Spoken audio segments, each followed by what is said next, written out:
The question today is, are you ready?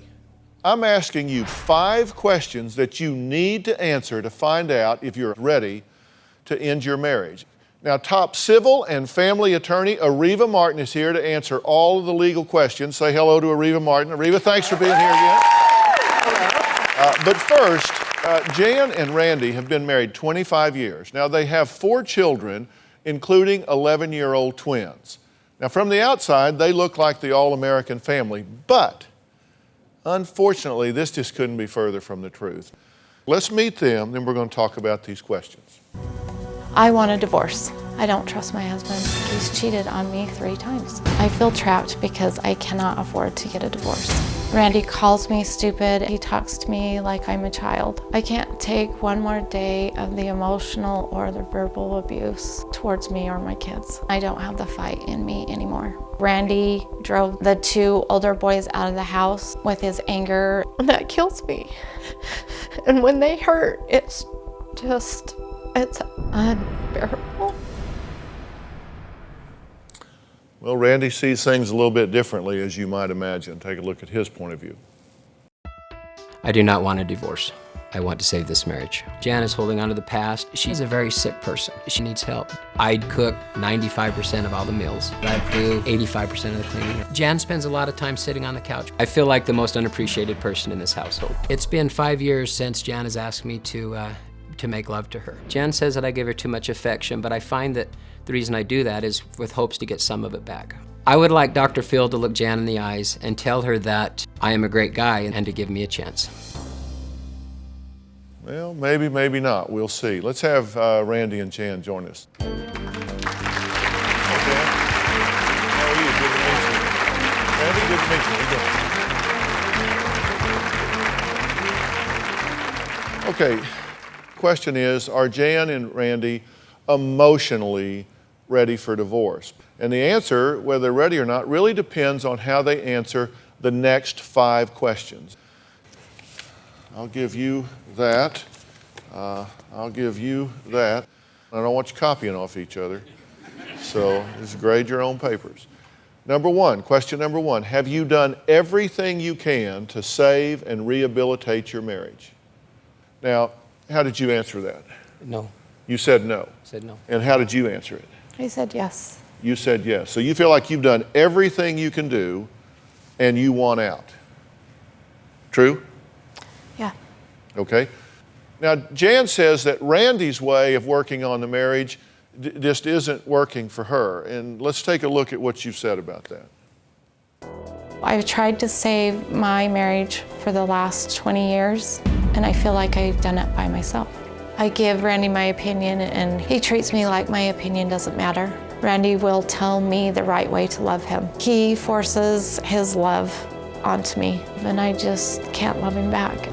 The final straw for me was after we had an argument. He asked if we could still make love that night. That was very demeaning, like he raped me. That's how I felt. I felt dirty. Well, Randy has a much different story to tell. Let's take a look at what he's had to say. Jan has not forgiven me for having the affairs, and I deny having the 3rd affair. I can come home from work and not even get a hello. I walk on eggshells a lot because I'm always afraid of saying or doing the wrong thing. When I get up in the morning, Jan will tell me not to wake her up. And I've probably given her 1,000 hugs and kisses that she's not even aware of.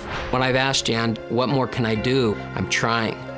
Jan will tell me it's not you, it's me. I know that there were a lot of years where we were best friends, and I would do anything to get back to that part. You say that you've made mistakes along the way. What are those mistakes? About 16 or 17 years ago, I had an affair on Jan. And another one about over 20 years ago when we were first married. You don't trust him, right? No. You say that he's just impossible to live with in the way he treats you and the children. What happens? He gets mad at the kids over simple things, like taking out the garbage. You're not wanting a divorce because he wants the kids to take out the garbage and criticizes the timeliness with which they do it. You say that he is emotionally and verbally abusive. To my kids, yes. And to And you? to me, yeah. I did 20 years of trying to save my marriage. The last 5 years, after I was pretty sure he had another affair, I lived for my kids because I couldn't afford to leave. Yeah. You say he gets sorry and changes, but as soon as he's comfortable, he reverts right back. Yeah, right now he's slowly going back to where we were before. So what do you say about this? She says you're emotionally and verbally abusive, and that then you get sorry and you apologize, but then when you get comfortable, you revert right back, and that you've done this time and time and time again. I'm going to have to disagree with that. I only found out 5 years ago that we had a problem for 20 years. Well, you had 2 affairs in there. That wasn't a clue that you had a problem? Yeah. So, What do you mean you didn't know that you had a problem? Well, I knew I'd lost the trust with that, but I had worked on many, many things after having those affairs. So you have no idea why she says she's done and wants a divorce. You don't own any of the problems at all? I own a lot of the problems, but I feel that I have been the one that have been working on it. 5 years ago is when I really started to want to make the change, to become a better person, a better father, and a better husband. And it seems to me, as soon as I made that change to try to be a better person, is when all of this really started coming back at me. The harder I try, the farther I get pushed back. Well, you know, she won't say it to you. I guess she's intimidated in front of you. I don't know. What she has said to us is that you yell and scream at the kids, you do it in front of their friends, you humiliate them in front of their friends to the point that their friends don't want to come over, they don't want to bring their friends over, that you disregard her opinions, you tell her she's stupid because she's just a stay-at-home mom, doesn't get it, and that you grind these people down. I'm just telling you, is that what you've told us? Yeah. My biggest thing is, why did it take him 20 years before he finally decided to try?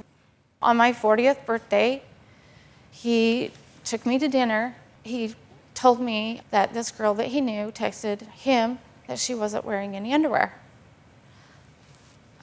That same time, he went and got, after 20 years of marriage, went and got a checking account of his own.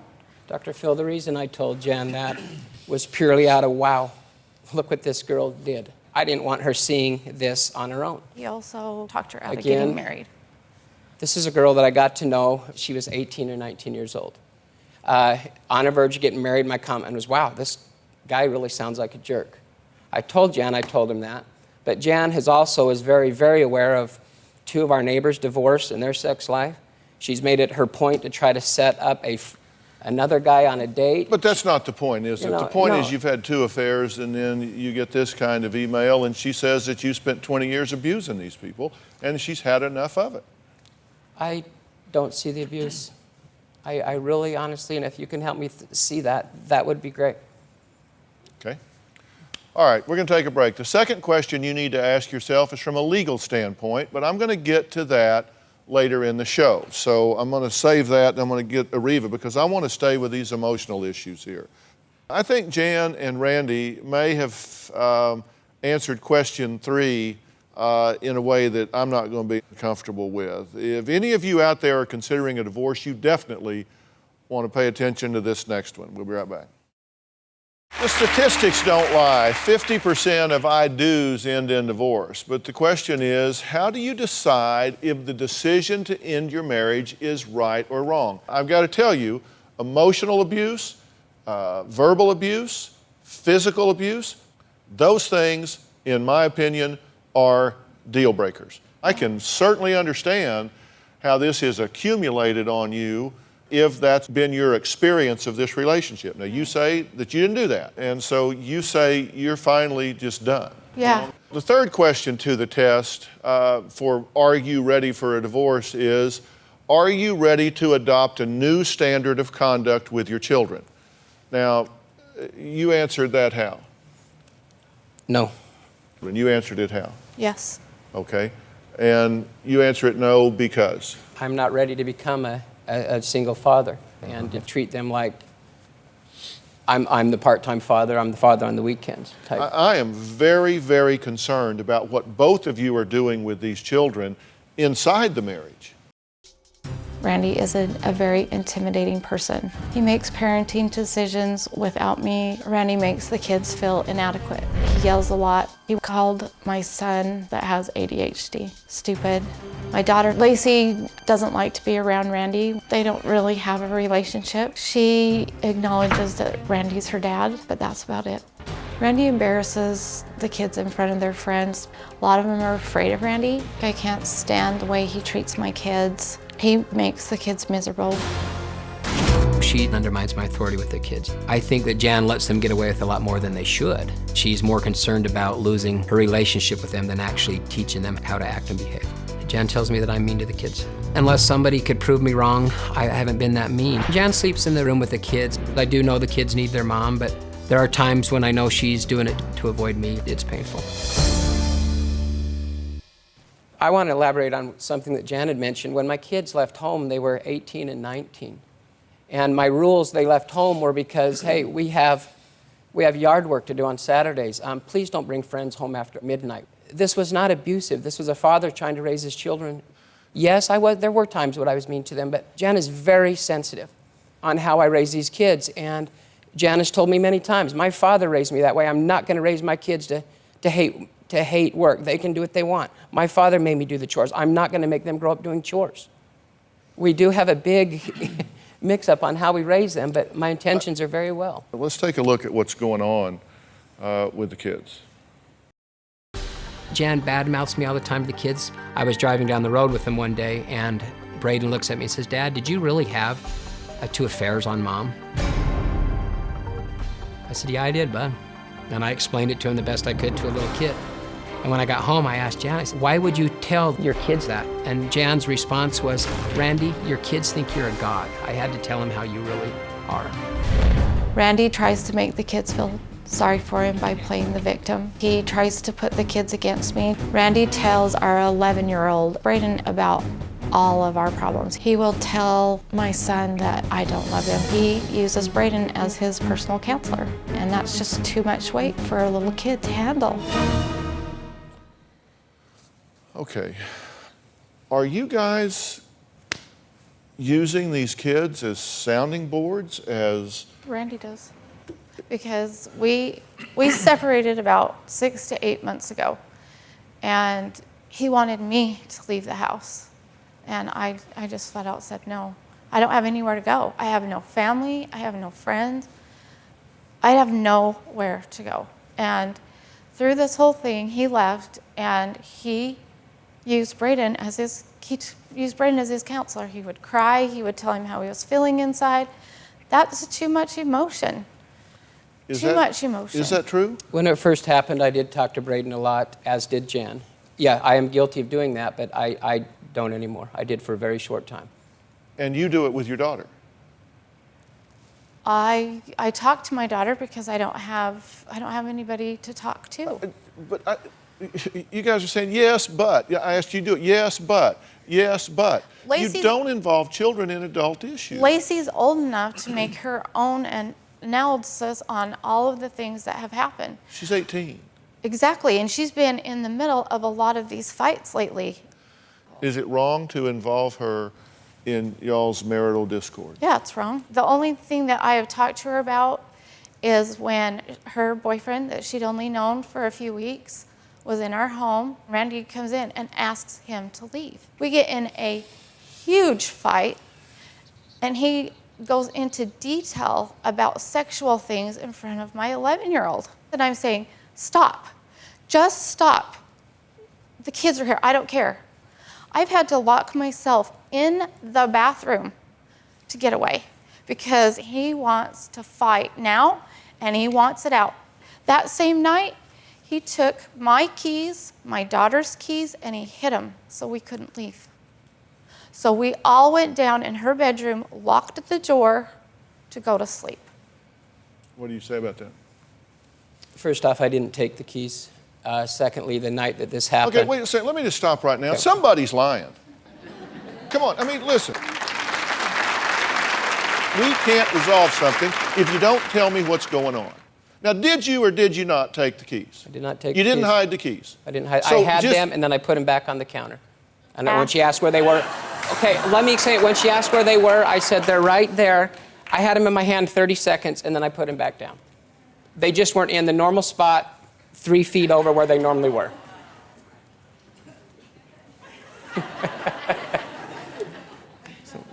There must be somebody standing behind me because you can't be telling that to me.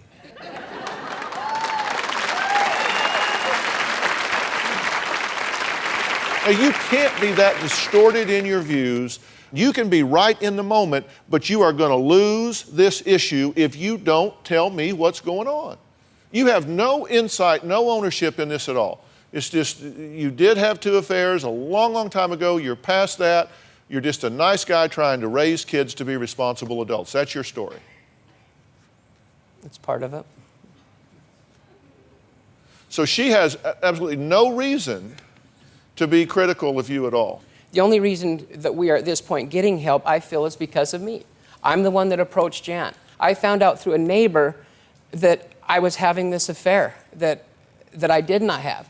This night that we were talking about, any father would have done what I did. You should have heard what I heard about her boyfriend. I asked him to leave. Jan said, no, you leave. That's why I started yelling what I heard. I don't know how to answer this. Well, we're going to take a break. When we come back, we're going to hear what the twins and Lacey have to say about how their parents' behavior is affecting them. Maybe it will provide some insight to what you're doing at home, to what you guys are doing at home. We'll be right back.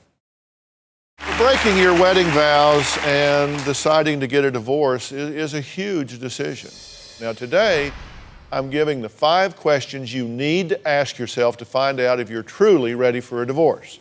Now, Randy and Jan asked that we talk to their 11-year-old twin boys and find out how all of this is affecting them. Let's take a look at that first. When I hear the fighting, I feel scared and I cry a lot. Then my mom will usually come sleep in my bed and my dad will sleep in another bed.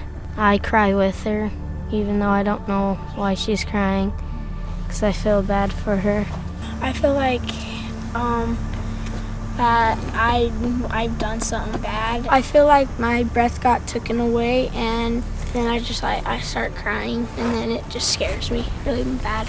I'm excited for my parents to go on Dr. Phil so they can get help, stop fighting, and then we can become a family. Mom and Dad, I wish that you don't get a divorce because I love you guys very, very much. I don't want you guys to get separated, so I don't want to have 2 different moms or dads. I don't want to go to 2 different places. I love you guys.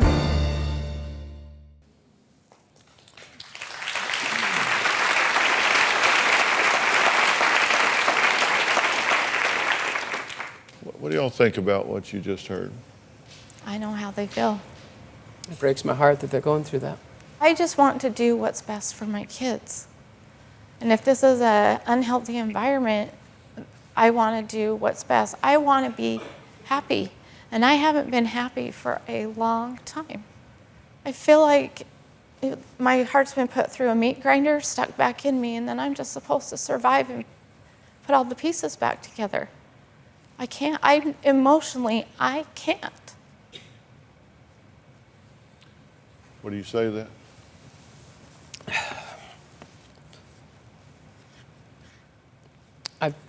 I'm sorry, Jan, but Dr. Phil, I've tried to make up for this. I know I went wrong, and I'm trying to make this better, but I keep running into a brick wall. Jan will say that she doesn't know how to heal, but Jan won't get help. Jan, You say you know you've done wrong. What did you do wrong? I had the affairs. Okay, besides that? I had the affairs. I've yelled at the children. I have not abused my kids. Okay, yelling is a form of habit. Jan yells too. Jan yells too. It's an equal. This isn't about her right now. Okay, This is every me. time I try to ask you a question, you give me a short response followed by a but and a long justification. If you have any hope of turning this around, you're going to have to drop but from your vocabulary. You're going to have to stop deflecting everything on somebody else. Listen, you may not like what I'm telling you. You may not like what I'm telling you, and when this is all over, you may not like me, but I'll guarantee you what I'm going to do. I'm going to tell you the truth, whether you like it or not. I'm going to tell you the truth as I see it. You don't get it. You don't get her point of view. Jan and Randy's 18-year-old daughter, Lacey, says she's tired of seeing her mom upset. So she understands why her mom wants to leave her father. I think you've earned the right to say what you think in this situation.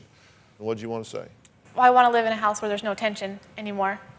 There's just always fighting between these guys or with the rest of the family, and I'm just done with the tension.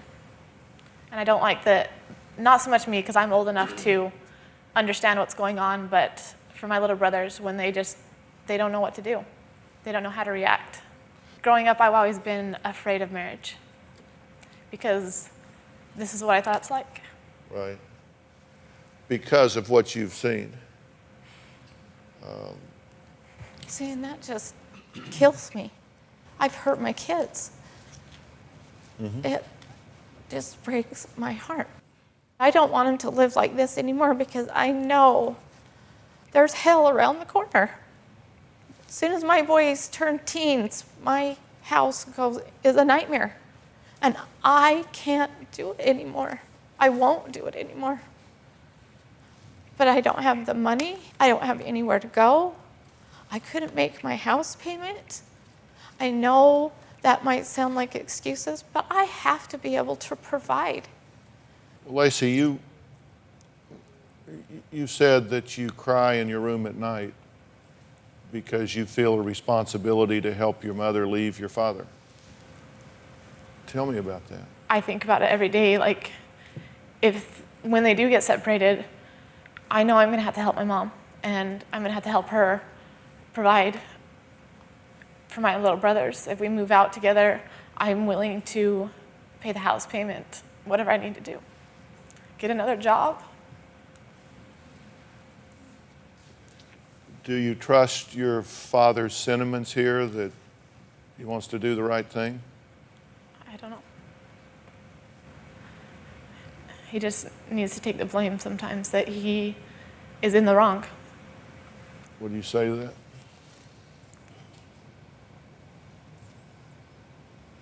There's a lot more to this situation than what's being brought up. What do? There's so much frustration that my frustration turns to anger. It doesn't make it okay. I know. You say there's a lot more to this than is coming out. We can talk about every detail in the world, but if you're so right, how can all of this be going so wrong? I don't know.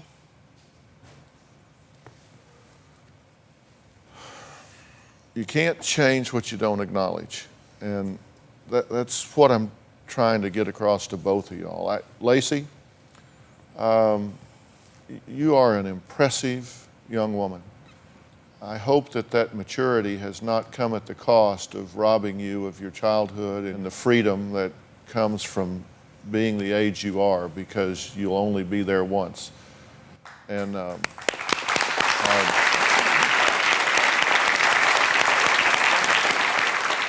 I'm really going to try and help both of your parents here. And I'd like to take some of that burden from you, because at 18, you don't need to be figuring out how to make your mother's house payment. They're going to take you out of the middle if it kills me. Okay? Next, one of the biggest challenges you need to prepare for before you even file for divorce, and how Randy and Jan aren't even close to agreeing on all of this. And we're going to talk about why being angry and hurt and emotional are all reasons that a person should not get divorced. We'll be right back. I'm here with Randy and Jan. They've been married 25 years. They have 4 children between them. Jan says she wants to get a divorce. She said she can't take it anymore, while Randy wants to work on repairing their marriage. The next question that you need to ask yourselves in order to know if you're ready is, do you have unfinished emotional business? And you have a lot of unfinished emotional business, don't you? Yeah, I do. You have unfinished emotional business. So you both agree you have unfinished emotional business. Yes. All right. You're not ready to get a divorce on many different levels because you have unfinished emotional business. The time when you're ready for a divorce is when you have the clearest of conscience. I am at peace about my decision. I'm at peace about myself. I'm at peace about going through the next phase of my life. And right now, you don't have that, correct? Correct. You're I don't- scared and you feel like you're damaged. Yep.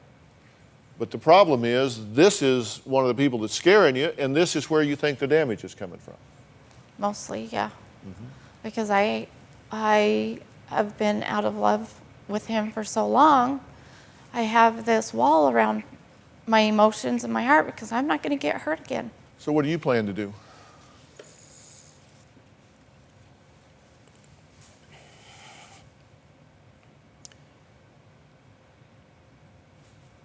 I plan to work harder on these things that I've heard. I need to seek more help on how to not do these things that keep hurting Jan and the kids. You get that they question whether you really are sorry or whether you just think they don't understand you. It's their problems that are causing you to have to be frustrated and have to resort to anger. That's pretty much how they hear you. Is that pretty accurate? Yeah. If you would be better wife and children, then I wouldn't have to be that way, so it's your fault that I do that. I'm not saying it's true, I'm just saying that's how it appears to me that they're viewing you, and therefore, all of this, gee, I'm sorry, they don't really hear that. I agree with what you just said. But that's how you feel, isn't it? It is how I feel. But I don't know where to begin. I mean, it's equal years of frustration that has caused me to, without support, I don't know. I don't know how to answer that. I'm sorry. Well, you just did answer it. You said, you're right, because it's these years of frustration that have backed me into this corner. If she would just straighten up, you'd be fine. Well, because he tells me. Right? No, seriously. Seriously, if she would just straighten up, you would have no trigger, and then y'all could just ride off into the sunset and be happily ever after, right? I feel that way, yeah. So all you got to do is straighten up, he'll be fine. Yeah. I feel smothered, so why should I try? Because he does it for both of us. And it's the same thing with compliments. Why don't you ever give me a compliment? Well, because you give yourself enough that I don't need to. There's a lot of things that he overdoes and doesn't allow us to grow as a person or grow as a couple because he does it all. So why haven't you left? Because I don't have the money. I've been a stay-at-home mom. My daughter makes more money than I do. I have to be able to provide for me, and I have to be able to provide some for my kids. That leads to the question I saved about the legal, financial, practical issues that you need to ask yourself to find out if you are ready for divorce. We're going to talk about that after the break. I'm scared. I'm scared for my kids because I don't have the means to provide for them on my own. I have no friends and nowhere to go. Now, I told you at the top of the show that I was going to answer the second question later in the show. And the second question you need to ask yourself is, have you researched, planned, and prepared yourself legally for divorce? How'd you answer that? I said no. No. No. Because you don't want a divorce, so you're not even thinking about it, right? And you haven't. Why? You don't know what to do? I don't know what to do. You don't know where to begin? Exactly. Well, Areva Martin is here, and Areva, there are a lot of things that you need to do to protect yourself before you file, right? Absolutely, Dr. Phil. A couple of things that are happening here. Jan assumes that she isn't ready, that she doesn't have money, that she can't support the kids. Half of everything that your husband has, it's yours. So the money that he's making, that's yours. He can't throw you out of the house. You have as much a right to that house as he does. So there's alimony, there's child support. There are ways that you can support yourself that doesn't involve getting your 18-year-old daughter involved. So that's the first thing people have to realize, is that you have some rights in a divorce. If you decide that you want to get a divorce, then what Areva's telling you is that you don't want to be cowering as a victim, that you need to empower yourself. Yes. I don't want to empower women to attack and sabotage men. You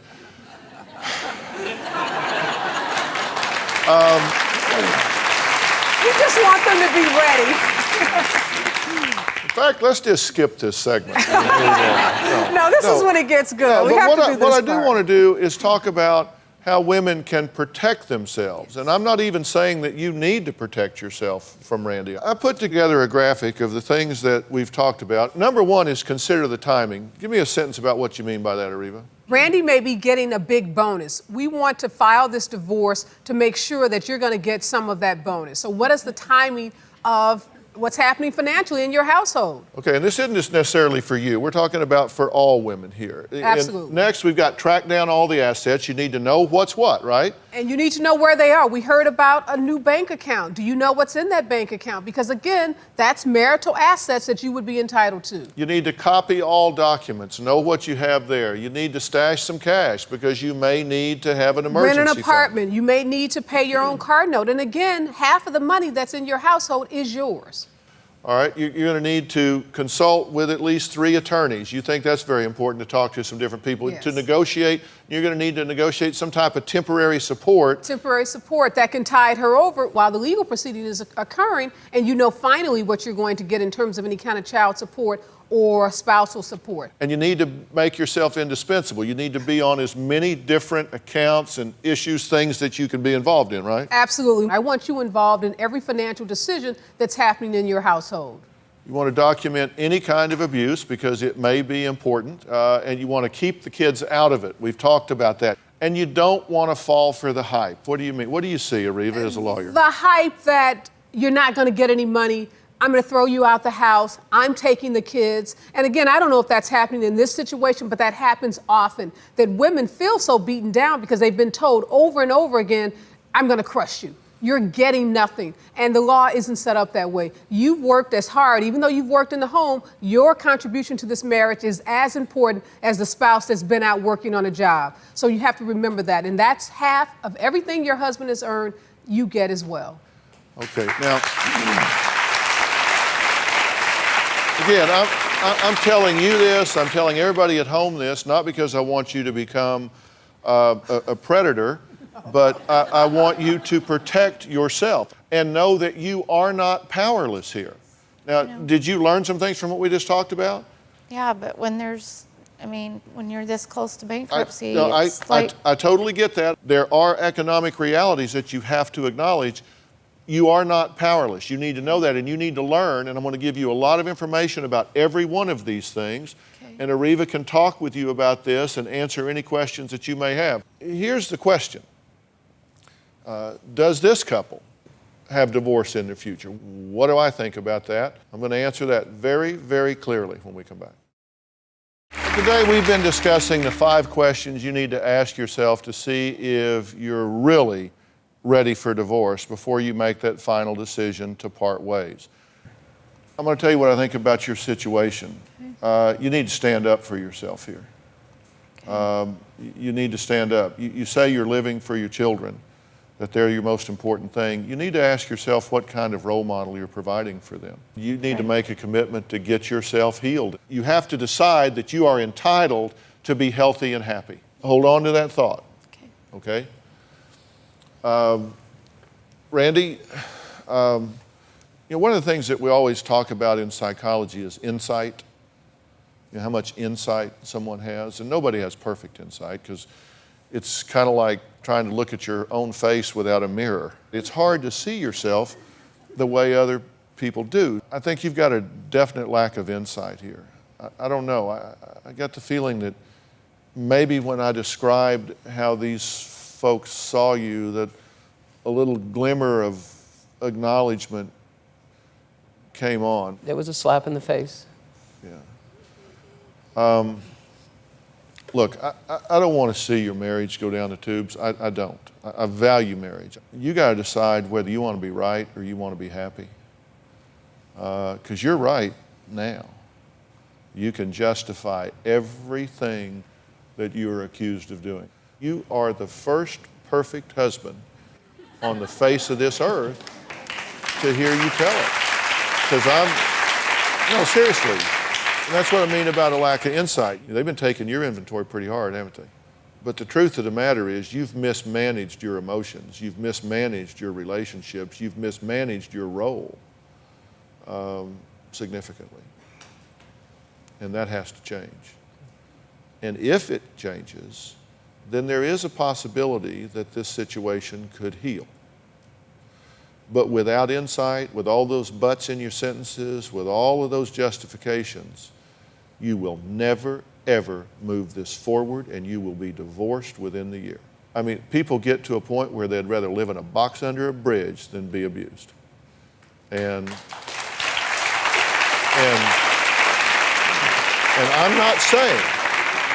I'm not saying that you've abused her or them. I'm saying that's the way they see it. So you've got to be willing to change that. Now, what I'm going to tell you guys is that is this marriage beat up? Yes, it is. Are you closed off to him? Yes, you are. That's been a defensive thing on your part. But I'm going to tell you, I don't think you're ready for divorce. You have too much unfinished emotional business. Okay. Because if you left now, you would leave damaged, wouldn't you? Oh, yeah. And that is no way to start a new life. Yeah. I want to make some resources available to you to work on you. Okay. I want to make some resources available to you to work on you as a husband, to become the kind of husband and father that I know you can be. Then I want to make some resources available for you two to come together and try to negotiate a step at a time, a safe way to proceed in this marriage. Okay. Are you willing to do that? Yes. Are you willing to? Very willing. Listen, I know that I'm being hard on you here, but I'm telling you that if I can tell you what you want to hear and you'll be divorced in a year. I'm telling you what you need to hear to have a chance to keep your family together. I'm telling you this, father to father, husband to husband. Will you hear me? Yes. Will you do what I'm asking you to do? Oh, yeah. Yes. Do you have a story or a question for me? Click the link in the description and tell me what in the world is going on.